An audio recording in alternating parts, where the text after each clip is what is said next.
Morning, welcome to online classes. अभी हम लोग हिंदी में डॉक्टर ओम प्रकाश शास्त्री की लिखी कहानी यमराज से संवाद पढ़ रहे थे। इस कहानी में अभी तक हम लोग पढ़े कि सत्यवान का जब उसकी काल का दिवस नज़दीक आ गया, उस दिन हर दिन की भांति सावित्री अपने काम करने में लग गई। जब सवेरे सत्यवान उठा तो उसके साथ वो भी वन जाने को तैयार हो गई और वन जाकर सत्यवान जब एक पेड़ चुना उस पर लकड़ी काट रहा था तो उसके अचानक उसके सर पे दर्द होने लगा और इधर सावित्री उसकी रक्षा के लिए वहीं पर चारों तरफ देख रही थी कि कहीं कोई जहरीला सांप या कीड़ा या कोई जंगली पशु ना आ जाए जिससे कि वही उसकी मृत्यु का कारण बने। तो फिर अचानक कुल्हाड़ी चलाते चलाते सत्यवान अपना सिर पकड़ लिया और लड़खड़ाता हुआ पत्नी के पास आ गया। आगे, ओह कितनी भयानक पीड़ा हो रही है सिर में, यह कहकर सत्यवान गिरकर मूर्छित हो गया। मतलब वो उसके अपने सर की पीड़ा से वो बहुत बेचैन था और यह कहकर वो मूर्छित मतलब घायल होकर वो बेहोश होकर वह गिर गया। सावित्री समझ गई कि अशुभ घड़ी आ पहुंची है। वह तो घर से ही इसके लिए तैयार होकर आई थी। उसने साहस बटोरकर पति को संभाला और उसका सिर अपनी गोद में रखकर इधर उधर सहायता के लिए देखने लगी, परंतु उसे कोई जंगल में दिखाई न दिया। मतलब जब सत्यवान उसकी गोद में लेट गया तो सावित्री समझ गई कि वह अशुभ घड़ी आ चुकी है।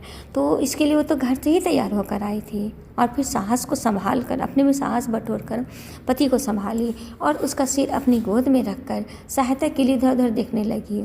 लेकिन जंगल में उसे कोई सहायक दिखाई नहीं दिया, ऐसा कोई व्यक्ति नहीं दिखा दिया जो उसकी मदद कर सके।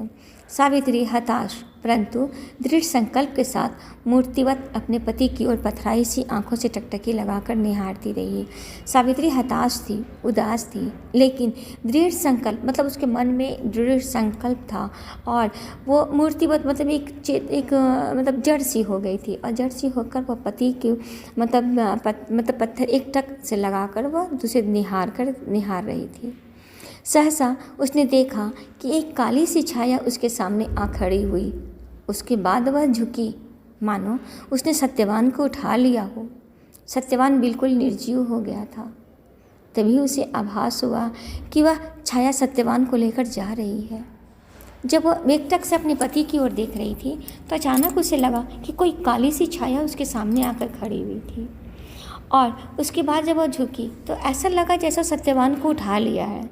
सत्यवान का शरीर बिल्कुल ही हल्का लग रहा था और वह निर्जीव सा हो गया था। तभी उसे आभास हुआ कि वह छाया सत्यवान को लेकर जा रही है, उसकी आत्मा को लेकर जा रही है। तो सावित्री चिल्लाई, ठहरिए, सावित्री ने चिल्लाकर कहा। जब उसे लगा कि वो काली छाया सत्यवान को लेकर जा रही है तो वह उठी और चिल्लाकर बोली कि ठहरिए और उठकर उसके पीछे भागी और उसे चिल्लाकर वह उस छाया के पीछे पीछे सावित्री भागी। मेरी आपसे प्रार्थना है, जरा रुक जाइए और मेरी बात सुनिए। तो सावित्री उनसे कहने लगी कि मेरी प्रार्थना है, मेरी विनती है, आप थोड़ा भी तो रुक जाइए और मेरी बात तो सुन लीजिए। छाया रुक गई। सावित्री पास चली गई।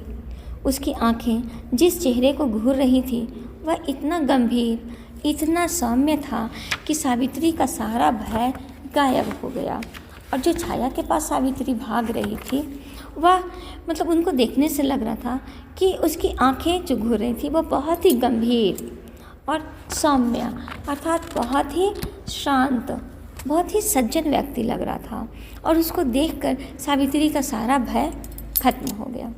वह बिल्कुल शांत और सहज हो गई। उसे देखकर वह नॉर्मल हो गई। उसने संकोच के साथ पूछा, क्षमा कीजिएगा, क्या आप यमराज हैं? जब वह अपनी शांत हो गई तो उसने उससे पूछा, मतलब वो हिचकिचाते हुए उससे पूछी कि माफ़ कीजिएगा, क्या आप यमराज हैं?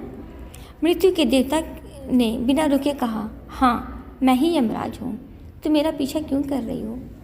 तो उसने जो मृत्यु के जो देवता हैं वह बिना कुछ रुके ही कह दी उससे, हाँ मैं ही यमराज हूँ, लेकिन तुम मेरा पीछा क्यों कर रही हो? मैं आपका पीछा नहीं कर रही हूँ, सावित्री ने सहज भाव से कहा। मैं तो अपने पति के पीछे पीछे आ रही हूँ। अर्थात वह यमराज से बोली कि मैं आपका पीछा नहीं कर रही हूँ। उसका कहने का मतलब था कि यमराज सत्यवान को लेकर जा रहा था तो वह सत्यवान के पीछे नहीं, वह अपने पति के पीछे जा रही थी। इसलिए वह सत्यवान से बोली कि मैं आपका पीछा नहीं कर रही हूँ, मैं तो अपने पति के पीछे आ रही हूँ। Thank you.